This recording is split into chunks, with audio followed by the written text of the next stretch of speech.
ปฏิกิริยาที่ต้องใช้พลังงานทีนี้เมื่อแอมโมเนียเนี่ยก็คือดึงไนโตรเจนในอากาศเนี่ยเอามาเป็นแอมโมเนียแล้วนะคะสิ่งที่เกิดขึ้นก็คือแบคทีเรียที่อยู่ในดินนะคะจะเปลี่ยนแอมโมเนียนะคะให้กลายเป็นไนไตรท์แล้วก็ไนเตรตนะคะไนไตรท์แล้วก็ไนเตรตซึ่งแบคทีเรียพวกนี้นะคะก็คือสามารถทำให้เกิดกระบวนการไนตริฟิเคชันได้นะเพราะฉะนั้นนิสิตต้องเข้าใจว่าชื่ออะไรคืออะไรเช่นไนโตรเจนฟิกเซชันคือการเปลี่ยนแอมโมเนียการเปลี่ยนไนโตรเจนแก๊สไนโตรเจนให้เป็นแอมโมเนียกระบวนการไนตริฟิเคชันคือการเปลี่ยนแอมโมเนียนะคะให้เป็นไนไตรท์นะคะหรือไนเตรตนะคะมีแบคทีเรียบางชนิดทำได้เพื่อให้มันเกิดความสมดุลใช่ไหมเพราะไม่งั้นแอมโมเนียไนโตรเจนก็หมดจากชั้นบรรยากาศมันก็จะมีแบคทีเรียอีกบางชนิดนะคะที่สามารถเปลี่ยนไนไตรท์กับไนเตรตเนี่ยให้กลับไปเป็นไนโตรเจนได้นะคะพวกนี้เราก็เรียกกระบวนการนี้ว่าเป็น denitrification เพราะฉะนั้นโดยสรุปก็คือต้องรู้เนาะว่า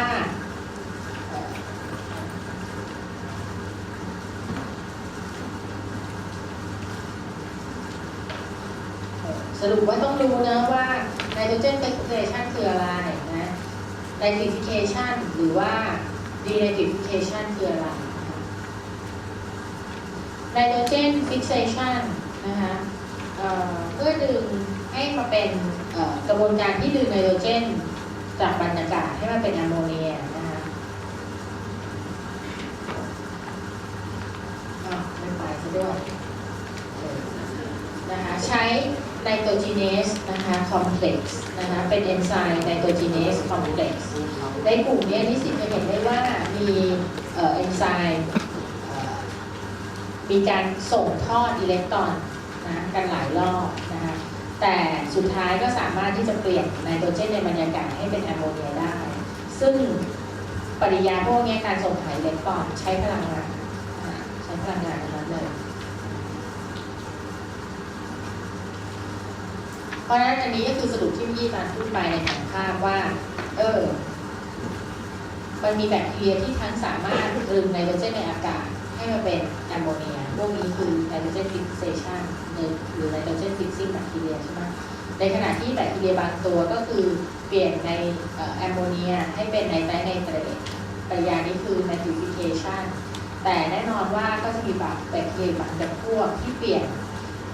ไนไตรท์หรือไนเตรตเนี่ยให้กลับไปเป็นไนโตรเจนในบรรยากาศได้ด้วยนะคะพวกนี้ก็คือปฏิกิริยา denitrification นะคะเพราะฉะนั้นต้องรู้ว่ากระบวนการเนี่ยมีตั้งหลายชื่อ nitrogen fixation nitrification อะไรเงี้ยคือการเปลี่ยนอะไรเป็นอะไรนะคะทีนี้เรามาดูในสิ่งมีชีวิตดีกว่านะว่าในคนหรืออะไรเงี้ยนะคะไนโตรเจนเนี่ยมันมีความสำคัญยังไงแอมโมเนียมีความสำคัญยังไงนะคะก็คือใช้ในการสังเคราะห์กลูตาเมตแล้วก็กลูตามีนนั่นเอง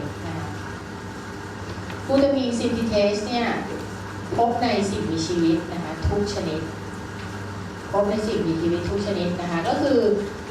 กลูตามีนซินธิเทสเนี่ยก็คือกลูตาเมตรับเอาแอมโมเนียเข้าไปเป็นปฏิกิริยาการสังเคราะห์ที่ต้องใช้พลังงานที่สิ่งจะได้กลูตามีนออกมานะคะในขณะที่กลูตาเมตซินเทสนะสังเคราะห์กลูตาเมตนะคะพบในแบคทีเรียและพืชนะบางชนิดเท่านั้นนะคะตัวที่มารับเอาแอมโมเนียเข้าไปนะคะก็คืออัลฟาคีโตกลูตาเลตนะคะซึ่งปฏิกิริยานี้ต้องใช้ NADPH ที่ต้องใช้ NADPH ทีนี้ในกระบวนการสังเคราะห์กลูตามีนถ้าเราพูดถึงกลูตามีนก่อนนะคะตัวที่ควบคุมนะคะก็คือเอนไซม์กลูตามีนซินธิเทสนะคะเป็นตัวที่ควบคุมคือเอนไซม์กลูตามีนซินธิเทสซึ่งถูกควบคุมนะคะแบบอัลโลสเตอริกfeedback inhibition ก็คือ product ของกลูตามีนสามารถที่จะย้อนไป inhibit กลูตามีนซินธิเทสได้ product ที่ว่านะคะก็คือกลูตามีนใช่ไหมได้แอมโมเนียได้ตัว N ออกมามันสามารถที่จะเอาไปผลิต AMP CTP ทริปโตเฟน ฮิสติดีนนะ นะคะคาร์บอนโมอิฟอสเฟตหรือกูโตซามีน6ฟอสเฟตเพราะฉะนั้นพวกนี้เหมือนเป็น end product ของกลูตามีนเนี่ยนะคะมันสามารถย้อนกลับไป inhibit กลูตามีน synthase ได้นะคะรวมไปถึงสองตัวนี้ไกลซีนกับอารานีนเนี่ยมันไม่ใช่ product ของกลูตามีนแต่ตัวมันเองเนี่ยก็ไปควบคุมเอนไซม์กลูตามีน synthase แบบอัลโลสเตอริกได้คำว่าอัลโลสเตอริกก็คือการออกฤทธิ์เสริมกันนะคะหมายความว่าแสดงว่าเจ้ากลูตามีน synthase เนี่ยมันมีไซต์จับเป็นไซต์ที่ถูกเลกูเลตได้เนี่ยหลายไซต์บางไซต์ก็จับกับไกลซีนอีกไซต์หนึ่งจับกับอารานีนอีกไซต์หนึ่งอาจจะจับกับทิปโตเฟนนะคะซึ่งหมายความว่าถ้าสมมุติในร่างกายตอนนั้นเนี่ยสมมุติว่ามีปริมาณไกลซีนมากไปจับปุ๊บ activity ของกลูตามีน synthase อาจจะลดไป 10%มีอารานีนเยอะเหมือนกันไปจับอีกตัว activity ลดลง 20% เพราะฉะนั้นจะเห็นได้ว่าเวลามัน inhibit เนี่ยมันไม่ได้แบบว่าโอ๊ยมีตัวเดียวไปจับไกลซีนไปจับตัวเดียวปุ๊บกลูตามีน synthase ไม่ทำงานเลยไม่ใช่นะคะเพียงแต่ว่า activity มันจะลดลงแต่ถ้ามีตัวอื่นไปจับเพิ่มขึ้น activity ก็จะยิ่งลดลงมากขึ้นทำไมการควบคุมเนี่ยถึงเป็นแบบอัลโลสเตอริกแบบนี้นะคะพอนิสิตลองคิดดูสิคะว่าถ้ามันควบคุมแบบว่าสมมุติมีไกลซีนจับตัวเดียวแล้วเอนไซม์เนี่ยตายไปเลยไม่สามารถผลิตกลูตามีนได้เลยถ้าทำอย่างนั้นเนี่ยเกิดขึ้นอย่างนั้นได้แย่แน่ใช่ไหมเพราะมันหมายความว่านิสิตร่างกายนิสิตมีไกลซีนมากก็จริงไปอินฮิบิตได้ก็จริงแต่อาจจะมีฮิสตีนน้อยได้อาจจะมีทิปโตเฟนน้อยได้ใช่ไหมถ้าเกิดสารตัวเดียวไปอินฮิบิตแล้วทำให้เอนไซม์ทำงานไม่ได้เลยก็หมายความว่าถ้าไกลซีนเยอะไปอินฮิบิตปุ๊บแต่ว่าฮิสตีนฉันไม่พอขาดทิปโตเฟนก็ขาดคาร์บอนโมอิฟอสเฟตฉันก็ต้องการก็แย่เลยใช่ไหมคะเพราะฉะนั้นการยับยั้งของเอนไซม์กลูตามิน synthase ถึงเป็นแบบอัลโลสเตอริกนะถึงเป็นแบบอัลโลสเตอริกคือยับยั้งแบบมีฤทธิ์เสริมกันคือจาก1ตัวก็อาจจะ 10% 2 ตัว 20% อะไรอย่างเงี้ยนะคะไม่ได้แบบว่าโอ้โหเป็น end product จับตัวเดียวแล้วเอนไซม์ตายไปเลยคือไม่มี activity เลยเหลือศูนย์ไม่ใช่การควบคุมกลูตามีน synthase เนี่ยนะคะมันควบคุมโดยกระบวนการ covalent modification ซึ่งก็จะดูเป็นกระบวนการที่ซับซ้อนดีนะคะเพราะว่าการควบคุมมีหลายขั้นตอนมากนะ covalent modification หมายความว่ามันเป็นการควบคุมที่มันจะต้องไปทำอะไรกับเอนไซม์สักอย่างเกิดการสร้างพันธะ covalent กับเอนไซม์อะไรสักอย่างซึ่งมันก็คือ covalent modification ที่เกิดขึ้นก็คือการเกิด adinylation และ deadinylation covalent modification ที่ว่านี้ไม่ใช่เกิดแบบการเติมหมู่ฟอสเฟตคือไม่ใช่ phosphorylation หรือ dephosphorylation แต่มันเกิดแบบ deadinylation หรือ deadinylation นะคะนิสิตจะเห็นได้ว่า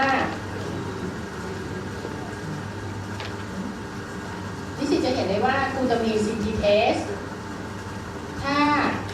อยากให้เกิด active ขึ้นมานะคือทำงานได้ดีคือผลิตกลูตามีนเยอะๆนะคะหมายความว่าจะต้องเกิดแบบไหนคะ deadinylation นะคือกำจัดอะดรีนาลีนคือที่ไม่ให้มันไปติดเห็นไหมมันไม่มี AMP ไปติดนะมันจะ activate ขึ้นมาก็คืออยู่ในฟอร์มที่ทำงานได้มันจะผลิตกลูตามีนออกมาเยอะเลยแต่ทีนี้กระบวนการ deadinylation คือกำจัด AMP ออกไปเนี่ยนะคะมันถูกควบคุมนะคะโดย complex นะคะ P2AT ตัวนี้ UNP นิสิตจะเห็นได้ว่าการเกิด P2 UNP นะคะ AT นี่ย่อมาจากอะดรีนิลทรานสเฟอเรสนะคะเนี่ย AT อะดรีนิลทรานสเฟอเรส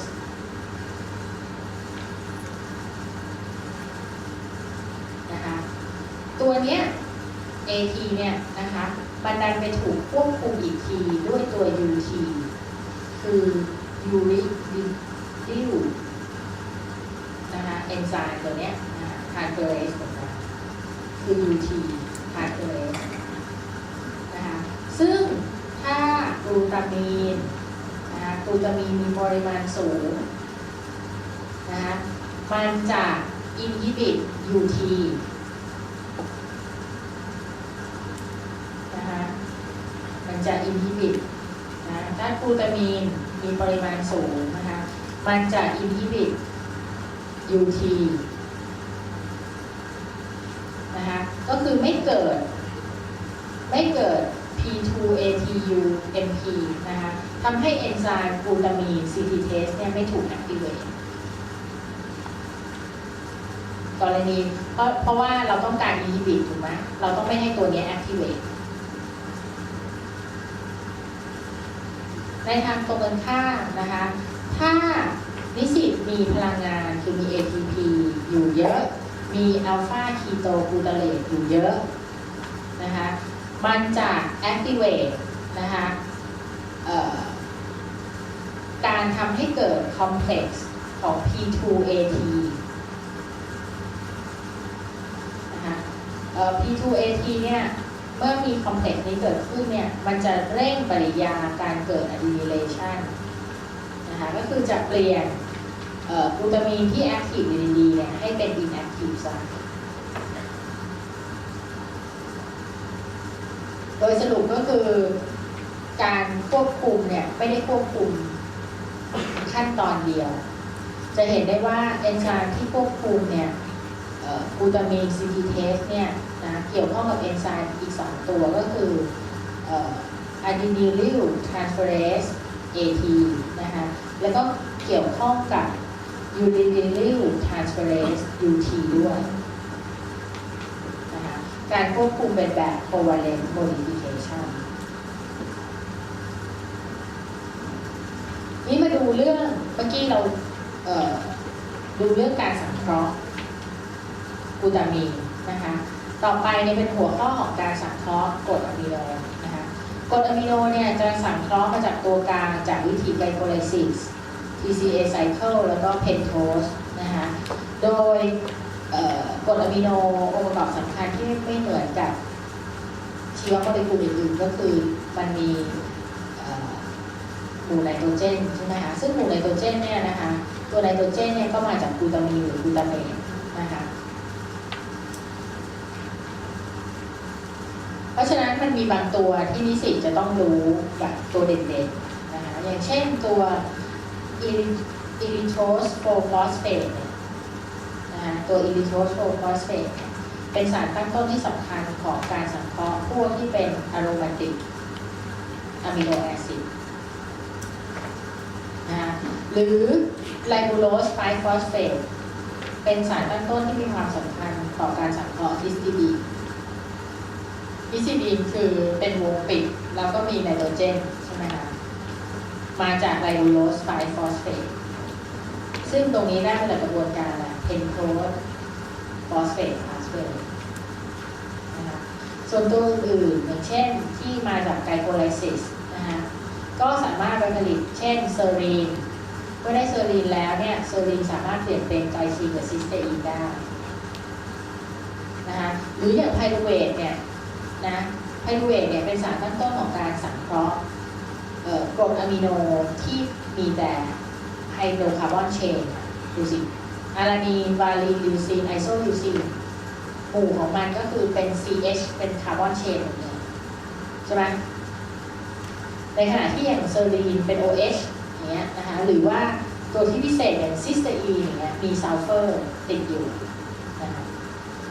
แต่ว่าไพรูเวทนะคะเป็นสารตั้งต้นที่สำคัญของการสังเคราะห์อารานีนคือตัวที่เป็น CH ทั้งหลายเนี่ยอารานีนวาลีนลิวซีนไอโซลิวซีนนะ โตกลูตาเลตเป็นสารตั้งต้นที่สำคัญในการสังเคราะห์กลูตาเมตนะคะแล้วก็ตัวที่คล้ายๆกันนะคะก็คือตัวกลูตามิน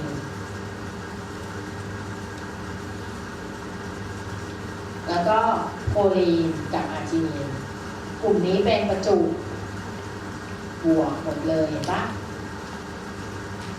นี่มี NH ติดอยู่ใช่ไหมโพลีนเดี๋ยวก็จะปิดเป็นวงแล้วก็มีลักษณะประจุเป็นบวกตัวออกซาโลอะซิเตตนะเป็นสารตั้งต้นในการสังเคราะห์แอสพาร์เทตซึ่งแอสพาร์เทตเนี่ยคู่ของมันแอสพาร์เทต OOH ใช่ไหมคู่ของมันคือเป็น NH 3 บวกก็คือแอสพาราจีนนะคะแล้วก็ยังเป็นองค์ประกอบของการสังเคราะห์เป็นไทโอนีนทรีโอนีนแล้วก็ไลซีนนี่ก็คือเป็นสายยาวแล้วก็มีประจุบวกกันทีนี้มาดูแต่ละตัวก็คืออันนี้เดี๋ยวจะชี้ให้ดูเฉพาะ reaction ที่สำคัญนะคะจะให้ดูเฉพาะตัว reaction ที่สำคัญนะคะก็คือ alpha ketoglutarate นะคะ alpha ketoglutarate เป็นสารตัวกลางใน TCA cycle นะคะเป็นตัวที่ทำให้เกิดการสังเคราะห์กลูตาเมตและกลูตาเมตถึงจะเปลี่ยนเป็นกลูตามีนโพลีอาร์จินีนเพราะฉะนั้น alpha ketoglutarate เป็นสารที่สำคัญในการสังเคราะห์กลูตาเมตจากกลูตาเมตถึงจะใช้สังเคราะห์กลูตามีนโพลีอาร์จินีน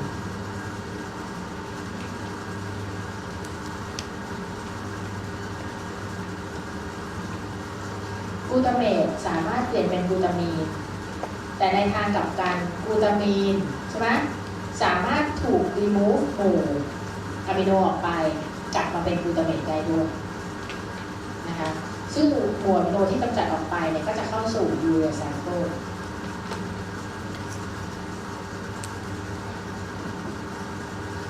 ถ้านิสิตดูในรูปนี้นะคะดูแบบเร็วๆเลยนะกลูตาเมตนะคะ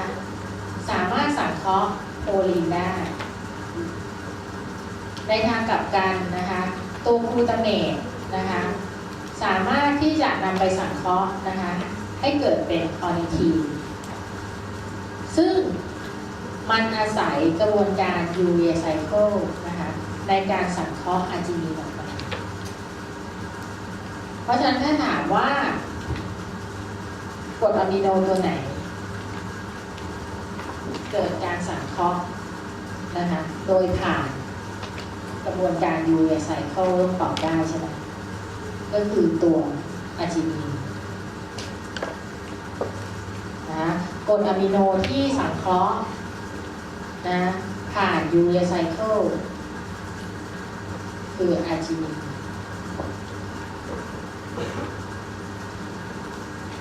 ทีนี้ที่สิจะเห็นว่าในรูปนี้มีสารตัวกลางอยู่ตัวหนึ่งนะคะคือกลูตาเมตแกมมาเซมิแอลดีไฮด์นะคะความพิเศษของมันก็คือในบางออร์แกนิซึมนะคะกลูตาเมตอัลฟาเซมิแอลดีไฮด์เนี่ยมันสามารถเปลี่ยนนะคะเป็นออนิทีนได้เพราะฉะนั้นตัวนี้มันเป็นทางแยกว่าสมมตินิสิตสังเคราะห์กลูตาเมตออกมาได้แล้วใช่ไหมกลูตาเมตเปลี่ยนเป็นกลูตามีนได้ล่ะนะแล้วคราวนี้ถ้ามันเปลี่ยนเป็นกลูตาเมตแกมมาเซมิแอลดีไฮด์แล้วเนี่ยมันจะเปลี่ยนเป็นโพลีนนะคะหรือมันจะเปลี่ยนเป็นอาร์จินีนดีนะคะเพราะว่าดูจากในรูปนี้เนี่ยเจ้ากลูตาเมตแกมมาเซมิแอลดีไฮด์เนี่ยอาจจะเปลี่ยนไปเป็นถ้าดูสไลด์นี้คือเปลี่ยนเป็นโพลีนก็ได้แต่นิสิตอย่าลืมว่าตัวกลูตาเมตแกมมาเซมิแอลดีไฮด์จะเปลี่ยนไปเป็นออนิทีนก็ได้นะคะซึ่งออนิทีนนี่ก็เป็นสารในวัฏจักรยูเรียไซเคิลอะมิโนแอซิดที่สังเคราะห์ได้จากยูเรียไซเคิลก็คืออาร์จินีนนะเพราะฉะนั้นสารตัวกลางนะคะที่เป็นทางตัวที่แบบว่ามันอยู่ที่กิ่งพอดีว่าฉันจะเอาไปสังเคราะห์เป็นอาร์จินีนดีหรือจะเอาไปสังเคราะห์เป็นโพลีนดีนะก็คือกลูตาเมตแกมมาเซมิแอลดีไฮด์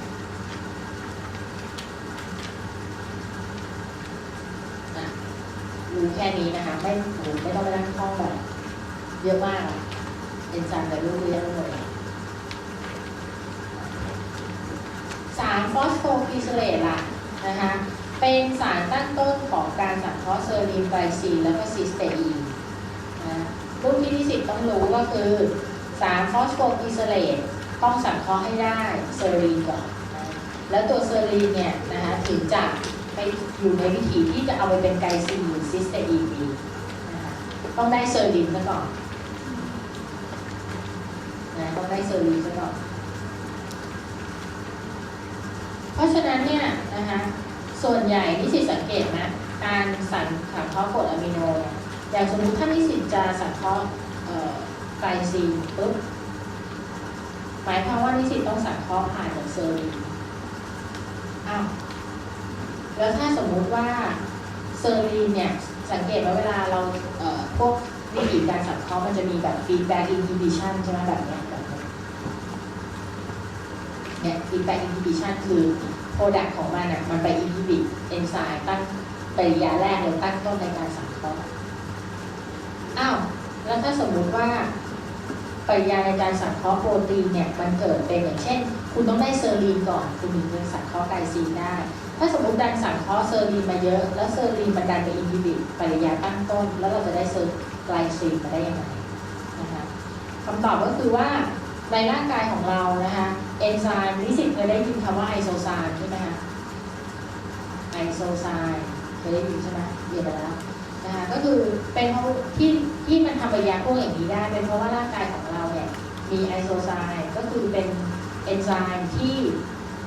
ทำหน้าที่ในการเล่นปฏิกิริยาเหมือนกันอย่างเช่นกรณีที่เป็นฟอสโฟกรีเซเลตดีไฮโดรจีเนสก็อาจจะมีไอโซฟอร์ม1 2 3 4นะไอโซฟอร์มหนึ่งอาจจะถูกอินฮิบิตโดยเซอรีนคือโหมีเซอรีนเยอะไปแล้วมันก็ย้อนกลับมาอินฮิบิตนะคะแต่ไกลซีนยังไม่พอไกลซีนยังต้องการผลิตแต่ว่าเวลาจะผลิตมันต้องผ่านเซอรีนนะคะไอโซฟอร์มอื่นๆเนี่ยถึงไอโซฟอร์มที่1มันจะถูกอินฮิบิตไปแล้วโดยเซอรีนแต่ไอโซฟอร์มอื่นๆของเอนไซม์มันยังทำงานได้ก็เลยทำให้นิสิตเนี่ยยังสามารถผลิตไกลซีนนะโดยผ่านพาสเวย์นี้ได้นะคะถึงจะมีปริมาณเซอรีนอยู่เยอะแล้วมันย้อนกลับไปอินฮิบิตก็ตามโอเคนะคะเซอรีนนะคะเมื่อได้เซอรีนแล้วสามารถเอามาผลิตเป็นไกลซีนหรือซิสเตอีนได้ตัวซิสเตอีนเนี่ยต้องมีการเติมหมู่ซัลเฟอร์นะคะเข้าไปนะคะซึ่งซัลเฟอร์ตัวนี้นะคะก็คือมาจากปฏิกิริยา ATP ซัลฟูริเลสเร่งตัวปฏิกิริยาโดยใช้เอนไซม์ตัวนี้เพราะฉะนั้นจะเห็นได้ว่าจะเติมหมู่ซัลเฟอร์อะไรอย่างเงี้ยนะคะก็คือปฏิกิริยาที่ต้องใช้พลังงาน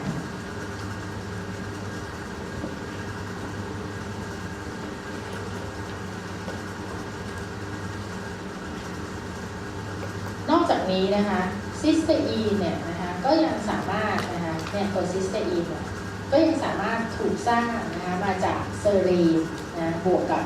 โฮโมซิสเตอีนนะคะสังเคราะห์เป็นซิสเตอีนได้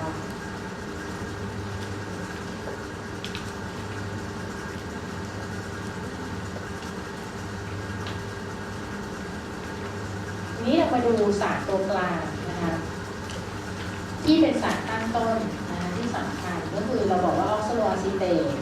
เป็นสารตัวกลางในวัฏจักรเอ็กไซเคิลนะคะใช้ในการผลิตแอสพาร์เทตนะคะโดยแอสพาร์เทตเนี่ยสามารถนำไปผลิตเป็นแอสพาราจีนเมทไทโอนีนไลซีนแล้วก็ทีโอนีนได้ในขณะที่ไพรูเวทที่มาจากไกลโคไลซิสเอาไปผลิตพวกอะไรคะคาร์บอนเชนอะมิโนแอซิดที่มีคาร์บอนเชนเช่นอารานีนใช่ไหมวาลีนลิวซีนแล้วก็ไอโซลิวซีนมาจากไพรูเวทจำง่ายๆมาจากไพรูเวทคือถ้านิสิตกรุ๊ปอะมิโนแอซิดเป็นเนี่ยนิสิตจะไม่ต้องจำเยอะ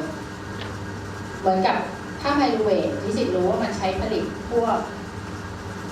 กรดอะมิโนที่เป็นเฉพาะคาร์บอนเชนคือไม่มี OH ไม่มี COOH คือไม่มีหมู่ฟังชั่นแนลกรุ๊ปอื่นนิสิตก็จะจำได้เลยว่าไพรูเพราะฉะนั้นกรดอะมิโนพวกนี้มีอะไรบ้างก็คืออารานีนวาลีนลิวซีนแล้วก็ไอโซลิวซีนแต่ประเด็นคือนิสิตต้องรู้จักกรดอะมิโนใช่ปะถ้านิสิตรู้จักกรดอะมิโนนิสิตก็จะไม่ต้องจำเลย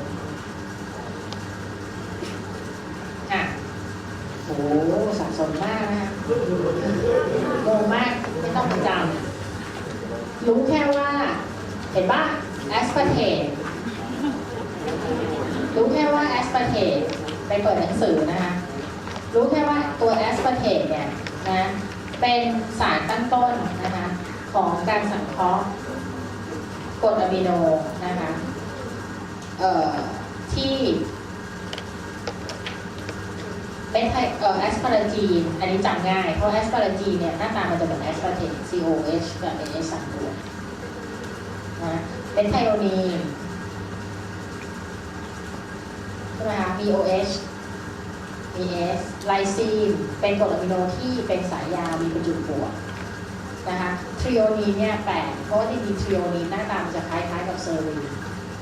แต่มันถูกสังเคราะห์จากแอสพาร์เทตสับสนมากอันนี้ให้ดูไว้ตะลึงเล่นๆต้องจำนะคะจำถ้าจะจำก็คือรูปนี้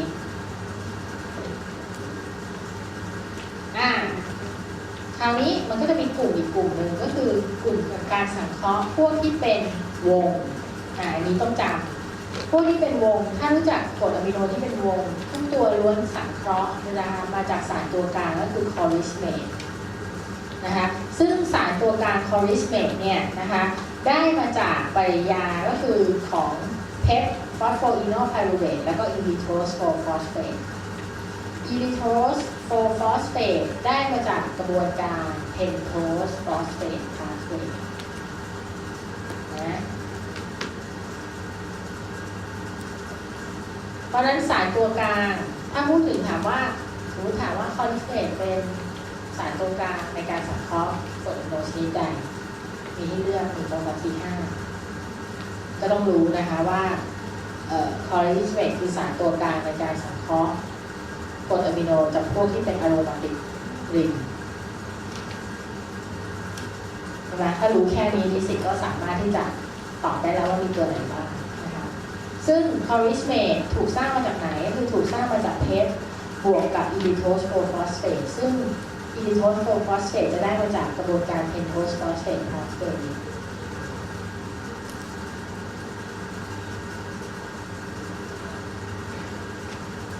นะคะ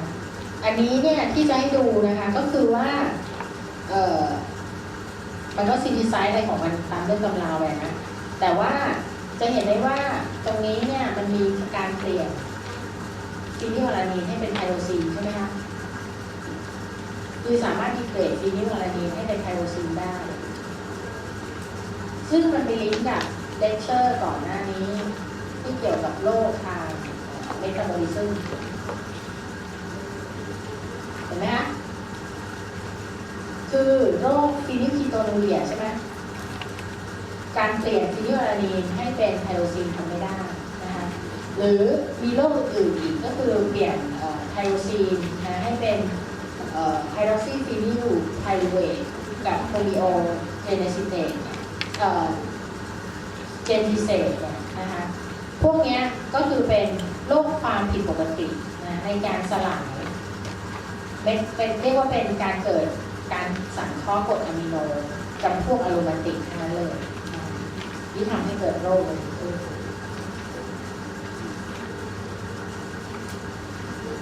เพราะฉะนั้นกระบวนการอะไรที่ผิดปกติไปนะก็สามารถทำให้เกิดโรคการสังเคราะห์กรดอะมิโนที่ผิดปกติก็ทำให้เกิดโรคได้เพราะฉะนั้นตอนนี้ต้องรู้ว่าคอริสเมตเป็นสารตัวกลางของการสังเคราะห์อะโรมาติกอะมิโนไอซิดส่วนการสังเคราะห์ฮิสติดีนนะคะฮิสติดีนเนี่ยใช้สารตั้งต้นอยู่3ชนิดก็คือ PRPP นะคะ PRPP ย่อมาจากอะไรก็คือตัวนี้ PRPP Bisphosphorybosyl 1 pyrophosphate ATP นะคะแล้วริงที่มันปิดเนี่ยของตัวฮิสติดีนมันมี